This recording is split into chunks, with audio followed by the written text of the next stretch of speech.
rekrutmen guru PPPK.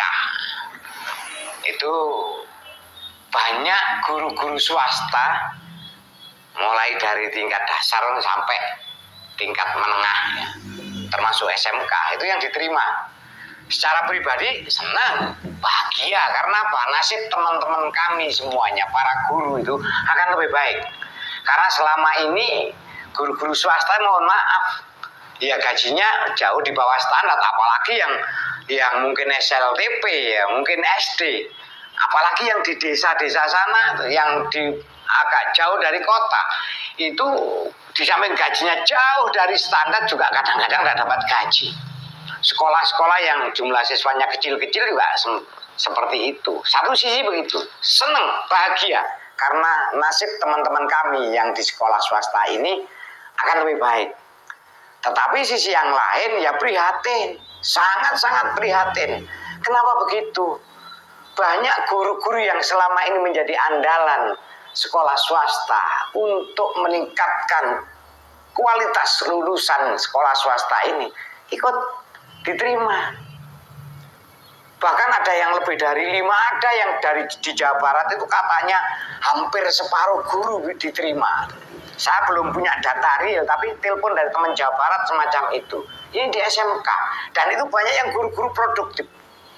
Artinya guru-guru yang selama ini menjadi andalan di sekolah itu, selama ini dipinterkan oleh sekolah itu. Ya, satu sisi sangat-sangat prihatin. Saya sendiri juga bingung. Kenapa saya semacam ini? Bukankah yang namanya pendidikan itu dikotomi negeri swasta mesti tidak ada lagi? Karena semuanya itu tanggung jawab pemerintah. Semuanya tanggung jawab negara untuk mencerdaskan kehidupan anak bangsa ini. Ya, amanat Undang-Undang Dasar 1945 pasal 31 jelas bahwa setiap warga negara berhak mendapatkan pendidikan. Itu yang sudah diamandemen, yang sebelum diamandemen berhak mendapatkan pengajaran. Artinya tidak ada lagi kita ngomong negeri dan swasta itu mestinya yang diperhatikan oleh pemerintah bukannya sekolah negeri. Justru kalau kita ngomong apa seharusnya ya justru sekolah swasta dong. Swasta ini berdikari dengan segala daya dan upaya ikut mewujudkan amanat undang-undang itu untuk mencerdaskan kehidupan bangsa. Setiap warga negara berhak untuk mendapat pendidikan. Nah, tapi kalau semacam ini, guru swasta sudah semacam itu, kemudian yang sudah baik, sudah dibina selama ini, akhirnya ya katut di rekrutmen P3K itu, atau nanti gimana yang ada di sekolah ini? Bahagia karena teman-teman saya nasibnya akan lebih baik daripada kami-kami yang di sekolah swasta. Bahagia. Tapi sisi yang lain juga prihatin karena sekolah swasta ini akan menjadi bermasalah lagi. Makanya kemarin saya ditanya, Pak Kis gimana ada gini? Saya jawab, sekolah swasta berduka, sekolah swasta terluka. Kenapa? Ya ini ada masalah lagi di sekolah-sekolah swasta. Ada masalah lagi. Saya tuh sering mengatakan, dulu ketika negara ini belum punya kemampuan finansial untuk ngurusi pendidikan secara maksimal, swasta didorong. Orang-orang, yayasan-yayasan yang punya komitmen tentang pendidikan all out untuk pendidikan ini. Tetapi ketika negara ini sudah punya kemampuan, jangan swasta kemudian seakan tidak dipikirkan sama sekali. Saya tanda tanya bener, gimana sih mappingnya guru di Republik ini? Apa memang swasta tidak di mapping? Swasta ini subhanallah sudah nasibnya nggak karu-karuan. Kalau semacam ini, ya terus gimana? Ya nanti kembali lagi yang dirugikan siapa? Itu yang harus kita pikir bersama. Tidak hanya sekedar mohon maaf asal comot. Kalau saya boleh ngeklaim ya, ini pembajakan tenaga kerja. Di Undang-Undang Tenaga Kerja belum ada memang yang ngatur itu. Tapi di perjanjian ada itu masuk masalah perdata itu, karena kita sudah punya perjanjian antara sekolah, antara yayasan dengan guru itu punya perjanjian. Ini kalau dilaporkan pembajakan tenaga kerja, negara membajak tenaga kerja, nggak bener ini dah. Nah, kenapa semacam itu? Saya lihat memang di aturannya untuk rekrutmen ini kan untuk mengisi lowongan-lowongan yang sudah diusulkan. Ya mesti aja yang usulkan negeri, swasta memang tidak pernah diperhatikan sama sekali. Mestinya kan ditanya swasta itu butuhnya berapa yang untuk disupport negeri. Masa kalah dengan zamannya Pak Harto? Pak Harto itu DPK banyak sekali di sekolah swasta. Malah akhir-akhir diambili, bahkan sekarang gurunya swasta diambili. Nah ini susah bener susah. Satu sisi bahagia karena teman-teman kami mendapatkan tempat dan jaminan kehidupan yang lebih layak. Sisi yang lain kami ini susah karena sudah kehilangan orang-orang yang terbaik di sekolah ini. Nah akhirnya kan di sekolah swasta bisanya ya cuma mengeluh. Ya nanti kita akan cari lagi. Kalau ada yang ngomong, oh carikan banyak, itu orang-orang teori yang nggak ngerti di lapangan. Kita mencari itu tidak hanya sekedar ada orang yang bisa ngajar, tapi tetap cari yang kualitas, cari yang dedikasinya tinggi dan lain sebagainya. Makanya saya katakan, ya sekolah swasta ini terluka. Siapa yang melukai? Saudara kita sendiri, sesama anak bangsa. Ya, memang kemarin saya sendiri termasuk itu ya, menyampaikan lewat channel YouTube saya yang sebelumnya itu. Tapi itu kan sudah di luar desainnya, di luar kebutuhan yang diajukan oleh pemerintah dalam hal ini ya Kementerian Pendidikan dan Kebudayaan. Jelas sudah diaturan untuk siapa dan mengisi apa, itu jelas bahwa yang diisi ini adalah yang telah diusulkan oleh sekolah-sekolah negeri. Yang diisi yang telah diusulkan negeri. Kalau ada yang ngomong loh, kenapa swasta enggak mengusulkan? Enggak pernah selama ini swasta diminta untuk mengusulkan. Meskipun sekolah swasta itu kekurangan, ya paling bingung kanan kiri untuk mencari gurunya. Karena memang enggak pernah diminta untuk mengusulkan kebutuhan itu. Nah ini mengisi tempat-tempat yang tadi diusulkan, artinya memang mengisi di tempat-tempat di sekolah-sekolah negeri. Tidak ada desainnya untuk ditempatkan di sekolah swasta. Kami banyak menyuarakan itu. Lembaga-lembaga lain, mungkin BMPS, mungkin PGRI dan lain sebagainya menyuarakan itu. Tapi ini desain sudah jadi, tidak mungkin dirubah di tengah jalan. Artinya rekrutmen ini memang rekrutmen untuk mengisi kekosongan di sekolah negeri. Kalau yang gelombang pertama itu mereka-mereka yang sukuannya di negeri atau honorer di negeri. Lah gelombang kedua ini dari swasta pun boleh mendaftar. Seneng sekali lagi karena teman-teman kami mendapat jaminan kehidupan yang lebih layak, lebih baik daripada di sekolah swasta. Tapi sekaligus susah. Ya kalau bicara yang dirugikan, dampak akhirnya ya siswa. Artinya anak bangsa yang seharusnya mendapatkan pendidikan yang layak, itu haknya mereka. Bahkan kalau tingkat dasar itu semua biaya itu seharusnya ditanggung oleh negara, pemerintah. Itu pasal 31 ayat 2-nya itu menyatakan begitu. Nah sekolah swasta ini jangankan ngomong layak, banyak sekali yang di bawah standar, termasuk tenaga pendidiknya. Terus sekarang diambili lagi yang baik-baik. Loh Pak Kes kok bilang baik-baik? Ya jelas, karena itu tes. Yang diterima tes mesti yang baik. Dan ini teman-teman kami udah banyak memberikan informasi ke saya. Gimana ini ke depannya ini? Ini. Jadi kalau ngomong yang dirugikan, sekolah memang dirugikan. Kalau ngomong saya, sekolah dirugikan. Artinya ini yayasan dirugikan. Tapi pada prinsipnya yang nanti akhirnya menerima kerugian itu adalah para siswa. siapa? Yaitu generasi bangsa ini, penerus bangsa ini yang akan dirugikan. Paling tidak kita butuh waktu untuk mencari pengganti guru-guru itu. Ini tidak mudah mencari pengganti guru-guru ini. Tidak mudah. Lah kalau nanti 5 bulan, 6 bulan baru dapat pengganti guru, artinya anak-anak kita sudah tidak dapat pembelajaran yang baik, sudah dirugikan.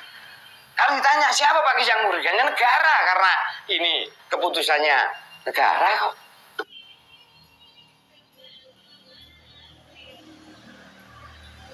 Sekarang ada beberapa ya, ada BMPS, mungkin ada yang lain itu mendata, mau mengusulkan ke Jakarta ya, bahwa ini tolong dikembalikan ke sekolah asal, sekolah swasta asal tuh. Saya kurang sepakat. Kenapa? Sudah kadung teman-teman kita itu bahagia karena diterima menjadi guru P3K. Karena bagaimanapun juga kalau kita ngomong apa ya, prestis, mereka lebih mendapatkan itu karena di sekolah negeri. Masyarakat kita kalau dengan sekolah negeri kan masih wow gitu, termasuk guru-guru. Guru-guru ketika masuk di sekolah negeri juga seneng. Lah kalau sekarang diusulkan untuk ditarik kembali, ditempatkan kembali di sekolah swasta, ya nanti akan ada hal-hal yang tidak mengenakan. Kita membuat luka hati teman kita yang sudah seneng masuk negeri, kita tarik lagi ke sekolahan ini. Ya akan membuat luka. Kalau saya sudah enggak. Mestinya negara, pemerintah ini mestinya tidak membuat itu, tidak ada peluang untuk itu. Peluangnya apa? Tetap guru swasta dilakukan rekrutmen, tapi ditaruh di sekolah asalnya. Kalau saya yang sebelumnya di YouTube saya mengatakan minimal itu sama dengan jumlah rombel. Kalau ada sekolah jumlah rombelnya 30, kasih 30 guru PPPK itu. Mereka menjadi benteng-benteng. Pilih orang-orang yang terbaik. Sekali lagi, masa kalah dengan Pak Harto? Guru di sekolah swasta DPK-nya luar biasa banyak, dan itu akan mengurangi beban sekolah, artinya akan mengurangi beban masyarakat. Nanti guru-guru yang sudah digaji oleh pemerintah atau pemerintah daerah ini, kan kita bisa menyisihkan keuangan untuk menambah, kalau di SMK ya peralatan praktek dan lain sebagainya. Artinya benar-benar itu memikirkan pendidikan di negeri ini. Jadi kalau misalnya apakah ini ditarik atau diusulkan ditarik, saya tidak sepakat, kurang sepakat. Kenapa? Akan membuat luka hati teman-teman saya yang sudah senang diterima di negeri itu. Tetapi kalau tidak pakai diusulkan, kemudian pemerintah, ya karena mengetahui bagaimana kondisi swasta ini, kemudian memang yang dari swasta ada aturan tambahan atau apa namanya saya tidak paham. Saya seneng. Kenapa? Ya, yang dipikir sekolah itu adalah bagaimana meningkatkan kualitas. Baik itu kualitas pelayanan kepada peserta didik maupun kualitas lulusannya. Ini, kalau ditanya siapa yang harus menyuarakan ini, mestinya ini bukan urusan saya, bukan urusan kepala sekolah, bukan urusan guru. Kalau ngomong urusan yang berkaitan langsung dengan ini, yang bertanggung jawab langsung dengan urusan ini, ya pemimpin-pemimpin daerah. Pendidikan itu kalau secara nasional ya dari Kementerian Pendidikan sana, penanggung jawab utamanya yang harus mewujudkan ini ya presiden dibantu oleh seorang menteri. Tapi di tingkat daerah ya Bu Gubernur kalau di Jawa Timur. Masa sekolahnya nanti akan menjadi kacau, akan menjadi kualitasnya menurun, terus enak-enak saja? Mestinya mereka-mereka yang menyuarakan, termasuk ya yang sudah disuarakan BMPS, tapi BMPS menyuarakan kan mohon ditarik. Itu yang sudah ada luka karena teman-teman kita. Ya mungkin Dewan Pendidikan. Saya heran apa mereka nggak ngerti kondisi real SMK swasta yang ada ini. Atau apa mereka menganggap bahwa sekolah swasta itu tonggo sebelah, bukan keluarga, bukan satu gerbong. Kita itu satu gerbong untuk sama-sama mencerdaskan kehidupan bangsa. Satu gerbong, dan itu adalah tanggung jawab negara. Sebagai warga negara, orang-orang yang sudah punya komitmen, yang punya yayasan, yang punya organisasi, mendirikan lembaga-lembaga pendidikan ini karena mereka sadar bahwa kalau semuanya dibebankan pada negara belum punya kemampuan, maka biayanya masyarakat juga masih dilibatkan, dan yayasan-yayasan ini yang jauh masa yang lalu itu sudah bergelut di bidang pendidikan. Sekali lagi saya mengatakan, ojo nenek saiki wis mampu terus lupa yang dulu berjuang untuk urusan pendidikan itu sekarang mulai dilupakan. Maaf, terus pemerintah bikin SMK, SMA, SMP, SD mungkin negeri yang bawahnya, akhirnya sekolah-sekolah swasta semakin merotol, hidup tidak mati tak mau. Itu. Nah kalau begitu kan sama saja, kita itu yang negeri didu sampai swasta. Kayaknya pikiran saya kok kayak negara sekuler aja, kayak negara sekuler aja. Mestinya enggak gitu. Ya saya berharap lah ini ditinjau kembali. Kalau yang sudah terlanjur, saya tidak bisa ngomong apa-apa. Karena terlanjur, saya tidak bisa ngomong apa-apa. Kalau tapi pemerintah dengan inisiatifnya, kemudian ada aturannya bahwa memang yang swasta ditempatkan kembali di sekolah asal, itu artinya kita berpikir untuk Indonesia, bukan berpikir untuk sekolah negeri, tapi berpikir untuk Indonesia.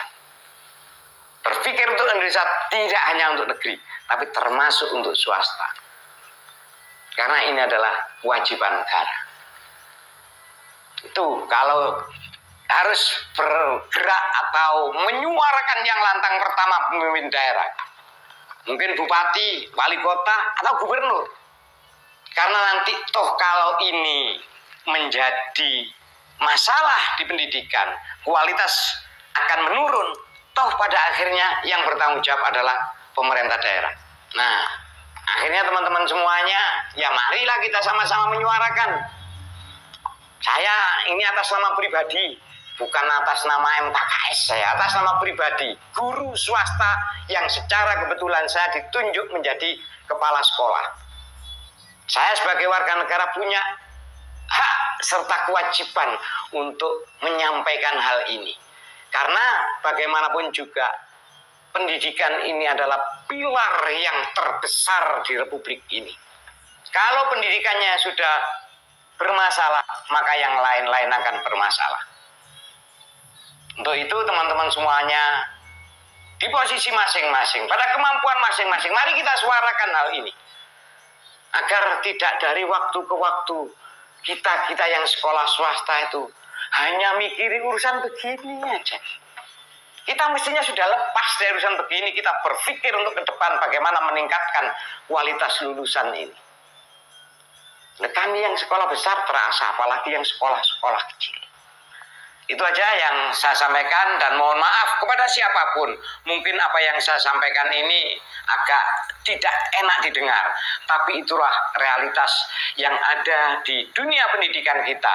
Kalau ini tidak kita cermati, tidak kita kritisi, terus siapa lagi yang harus mengingatkan diri kita semuanya?